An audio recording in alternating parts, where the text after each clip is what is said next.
Hello, beloved. It's me, James, and I am here to share a thought with you. Over the last several weeks, we've been talking about doing what is ours to do. That's maybe what we are all called to do. You can't do what is everybody's to do. And sometimes when we try to do that, what ends up happening is we're not able to do anything because we can't do everything. So you can do what is yours to do. You are infinitely precious and unconditionally loved for the gift you already are. And part of that gift is being you and doing what is yours to do. Today, I wanted to take a step back, though, from thinking about what's yours to do, what's mine to do.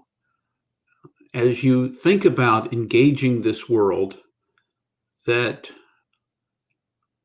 may be overwhelming to you right now, may cause you great grief or sadness as you take a look at some of the things you see happening and potentially happening in the near future. One of the important things about engaging in doing what is yours to do is also recognizing that you're finite, that you are limited, and that one of the things you will need, that I will need, is to take a step back sometimes and care for yourself, do some self-care.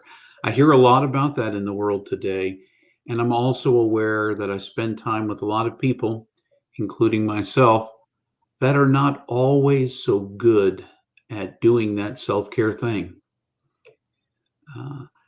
I often use the excuse that I'm too busy to do self-care, that there are too many important things that are mine to do that keep me from stepping back and taking a rest. What I realize is that that's a false narrative,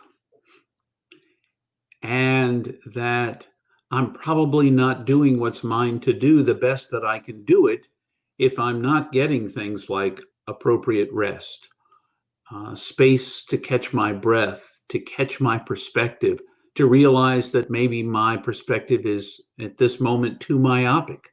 I have to step back for a second.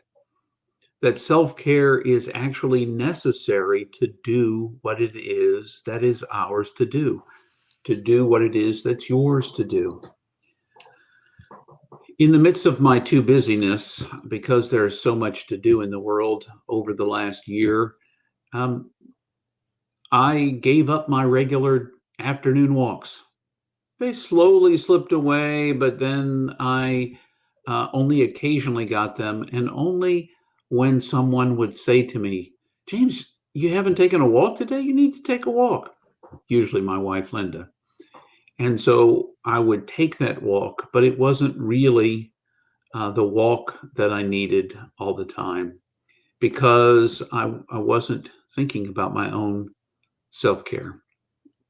I was thinking that doing something other than what I needed to do was selfish. The truth is that taking a step back and taking that afternoon walk actually relieves some of the stress that I feel. It actually opens my mind to the natural world. The early church fathers and mothers understood that the first Bible, the first sacred writing, was nature itself. And that going into the desert, going for a walk, going on a pilgrimage, engaging the body in nature itself was a way to be revitalized, to reconnect, and to lift ourselves up. So, over the last 2 weeks, I have re-engaged with taking a walk. It wasn't always in the afternoon. Sometimes it was in the morning. Sometimes it was in the evening. But each time I savored those opportunities. That culminated in yesterday afternoon's walk. It was a mild November here where I am. It was about 65, 66 degrees. And so I took a long walk into the woods I saw a great blue heron, which is a beautiful bird. You should look it up and look a picture of it up. But it is a very majestic bird. It was in it was in our local pond in our local nature center.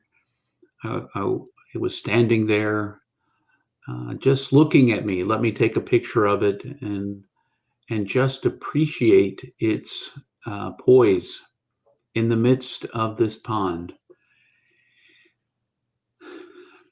Self-care is not really optional. We think of it as an option, and we'll do it if we find the time. But I want to suggest to you that the one who I follow, Jesus, took time for himself, away from the crowds, went up on the mountain, sometimes with all the disciples, sometimes just with 2 or 3 of them, sometimes just by himself. He always made a space for that opening, that caring. And in the midst of what may be a very busy season of doing what is yours to do, it might be easy to forget that stepping away, that catching your breath, that allowing yourself space is a healthy thing to do. Now, another way to do self-care, in all honesty, I talked about some of the positive ways: taking a walk, catching your breath, sitting down, doing something. But sometimes it's stopping doing something for a period of time. If you've been addicted to consuming news because of your concerns about the world and wanting to take it in, maybe it's time for self-care to step back from that. Maybe you've been busy taking care of everyone else without realizing that perhaps you need to take care of yourself too. And that sometimes not doing is a way of making it more possible for you to do the things that you're called to do. And another form of negation might be saying no to some things that are not yours to do. Only saying yes as much as possible to the things that are yours to do. Caring for yourself is not selfish. Caring for yourself empowers you to engage the world that has been entrusted to your care and my care and all of our cares.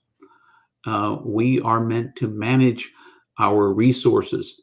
That is the planet itself, that is our time, that is our energy, as best we can. So what are you doing to make sure you have the energy to do that which is yours to do? Practice a little self-care. Take a little breather, maybe after you've watched this video.